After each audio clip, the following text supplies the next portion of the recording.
Merhaba dostlar, kanalımıza hoş geldiniz.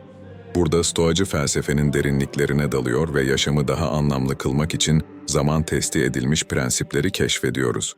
Güçlü ilişkiler, kişisel gelişim ve iç huzur üzerine odaklanan videolarımızla sizleri aydınlatmayı ve ilham vermeyi amaçlıyoruz.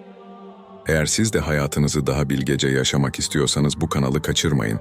Abone olun ve Stoik ailesine katılın. Zihnindeki yanlış izlenimleri silmek için kendi kendine sürekli şunu tekrarla. Her türlü kötülüğü, arzuyu ya da her tür rahatsızlığı uzak tutacak güç, ruhumun derinliklerinde mevcut. Bunun yerine her şeyin özünü görüp onlara hak ettikleri değeri vereceğim. Doğanın sana verdiği bu gücü her zaman hatırla.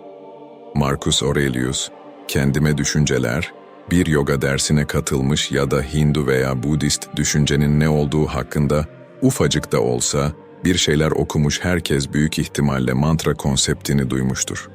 Sanskritçe'de kutsal söz anlamına gelen bu kelime, temelde kişiye netlik kazandıran ya da ruhani yolculuğunda ona rehberlik eden bir kelime, bir düşünce ya da bir ses anlamına gelir. Mantra özellikle meditasyon sürecinde kişiye oldukça yardımcı olabilir. Çünkü odaklandığımız sırada dışarıda olan her şeyden uzaklaşmamızı sağlar. Bu çerçeveden bakıldığında Marcus Aurelius'un önerdiği stoacı mantra makul gibi görünür. Bu, günlük hayata dair yanlış izlenimler ve dikkat dağıtıcı ya da bizi ayakları altında ezen her şey üzerimize geldiğinde kullanabileceğimiz bir hatırlatma ya da değiştir ve şöyle de, tüm bunları dışarıda tutma gücüne sahibim. Doğruyu görebiliyorum. Kelimeleri dilediğin gibi değiştirebilirsin. İşin bu kısmı sana kalmış. Ama kendine bir mantra yarat ve o can attığın netliğe ulaşabilmek için bunu kullan. Erdem ve iyilik sahibi olmak isteyen kişinin kendini eğitmesi gereken 3 alan vardır. Bunlardan ilki arzular ve öfkeyle ilgilidir. Kişi asla arzularındaki işareti gözden kaçırmamalı ve nefret ettiği şeylerin içine düşmemelidir. İkincisi uymamız gereken ve uymamamız gereken dürtülerimizdir.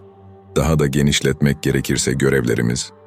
Kişi kasıtlı olarak iyi niyetle eyleme geçmeli ve asla pervasızca hareket etmemelidir. Üçüncü ve sonuncusu ise yanılgılardan uzak durmak, iradeli kalabilmek ve tüm yargı sürecimizdir. Yargı zihnimizin algıları üzerindeki onay mekanizmasıdır. Bu 3 alandan en önemlisi ve ilk yoğunlaşılması gereken tutkularımızla ilgili olan ilk maddedir. Çünkü güçlü duygular ancak tutkularımıza ve öfkemize yenik düştüğümüzde ortaya çıkar. Epiktetos makaleler, bugün Epiktetos'un bizim için hazırladığı eğitim alanlarına odaklanalım. Öncelikle neleri arzulamamız ve nelere karşı olmamız gerektiğini düşünmeliyiz. Neden? Çünkü bu sayede iyi olanı isteyebilir ve kötü olandan uzak durabiliriz. Sadece bedenini dinlemek yetmez. Çünkü sen de çok iyi biliyorsun ki, ilgimizi çeken şeyler genellikle bizi yanlış yola saptırır. Daha sonra eyleme geçireceğimiz dürtülerimizi incelemeliyiz. Bunlar bizim motivasyonlarımızdır. Eylemlerimizi doğru nedenlerle mi yapıyoruz? Yoksa düşünmeyi bıraktığımız ya da bir şey yapmak zorunda olduğumuzu düşündüğümüz için mi? Son olarak yargılarımıza değinmeliyiz. Bu, doğuştan gelen yeteneğimiz olan mantığı kullanarak, etrafımızda olanları net ve düzgün bir şekilde görebilme yeteneğimizdir. Bunlar eğitimin belli başlı 3 eğitim alanını oluşturur ve pratikte tamamı ayrılmaz bir bütündür. Yargılarımız arzularımızı etkiler, arzularımız ise eylemlerimizi. Tıpkı yargılarımızın eylemlerimizi etkilediği gibi. Ama oturup bunların kendiliğinden gerçekleşmesini bekleyemeyiz. Hayatımızın her alanına büyük bir dikkat ve enerjiyle odaklanmalıyız. Ancak bunu yapabildiğimiz takdirde netliğe ve başarıya ulaşabiliriz. İnsanların, özellikle de bilgelerin başlıca ilkelerini iyi incele. Bu kişiler nelerden kaçınıyor ve nelerin peşinde koşuyor? Marcus Aurelius, kendime düşünceler, Seneca der ki, elinizde cetvel yoksa amuk çizgileri doğru yapamazsınız. Bilge kişilerin hayatımızdaki rolü işte budur. Bizlere birer rol model ve ilham kaynağı olabilmek. Bizimle fikir alışverişinde bulunmak ve varsayımlarımızı gerilim testine sokmak. Senin için bu kişinin kim olacağı sana bağlı. Bu kişi belki baban, belki de annen olabilir. Bu kişi belki bir filozof, belki bir yazar, ve belki de bir düşünür olabilir. Belki de senin için doğru model İonyadir İsa olsaydı ne yapardının kısaltması. Ama mutlaka birini seç, ne yaptıklarını ve ne yapmadıklarını izle ve aynısını yapabilmek için elinden geleni yap. Her zaman tüm gücünle elindeki işe odaklan. Bir Romalı ve bir insan olarak işini mutlak ve sade bir ağırbaşlı ılık, ilgi, özgürlük ve adalet duygusuyla yap. Diğer tüm düşünceleri zihninden uzaklaştır. Bunu ancak elindeki her işe, bu sonuncusuymuş gibi yaklaşarak, her tür dikkat dağınıklığından, mantığın duygularla yıkılmasından ve dramdan, kibirden ve sana düşen her tür kederden uzak durarak yapabilirsin.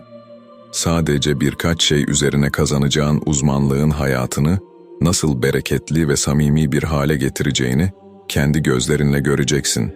Çünkü bu saydıklarımdan gözünü ayırmadığın sürece, tanrılar senden daha fazlasını istemeyecektir.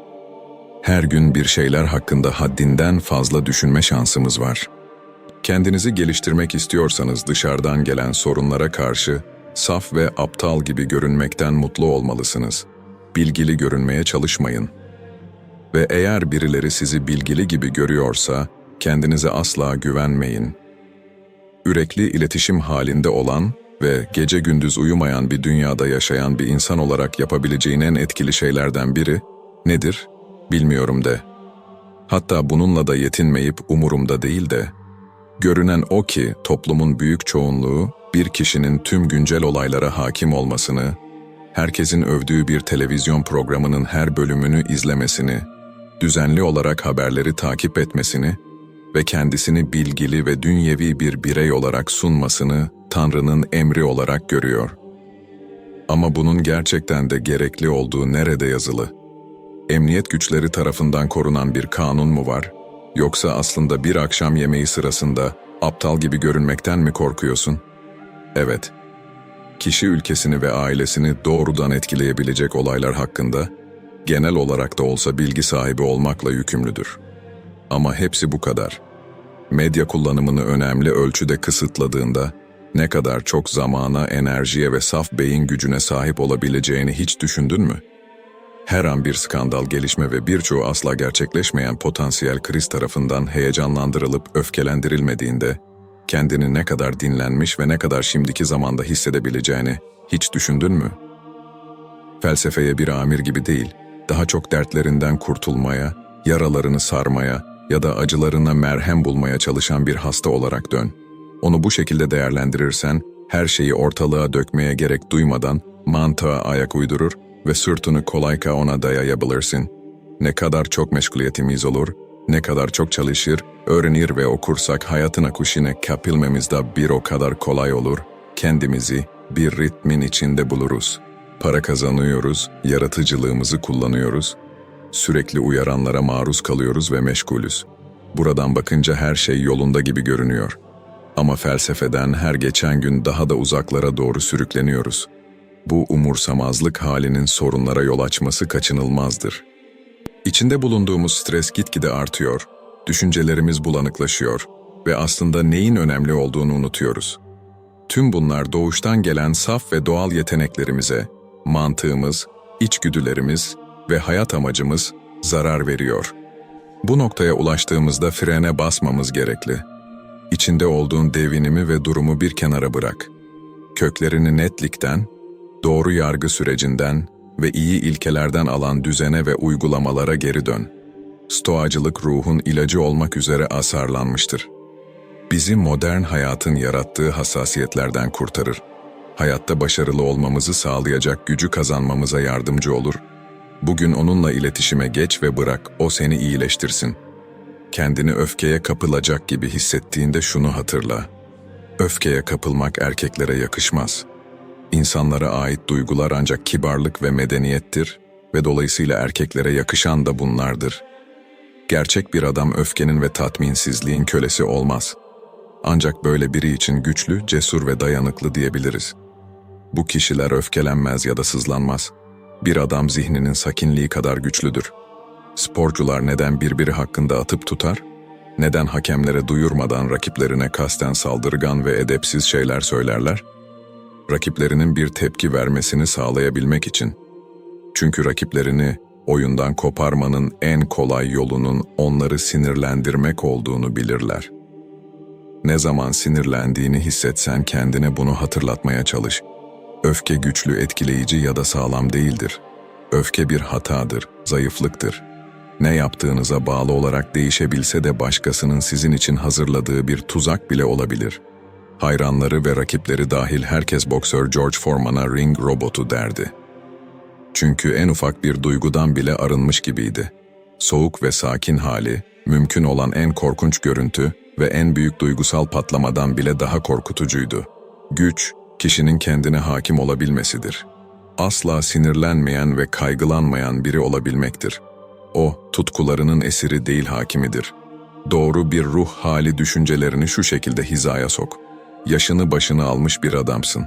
Artık kendini bu kölelikten kurtar. Artık her dürtünün kuklası olmak yok. Şu anki halinden şikayet etmeyi ve gelecekten korkmayı bırak. Hayatımıza giren ve bize patronluk taslamaya çalışan kişilere güceniriz. Bana nasıl giyineceğimi, nasıl düşüneceğimi, işimi nasıl yapacağımı ve nasıl yaşayacağımı söyleme. Bunun sebebi bağımsız ve kendi kendine yetebilen insanlar olmamızdır. Ya da kendimize söylediğimiz budur.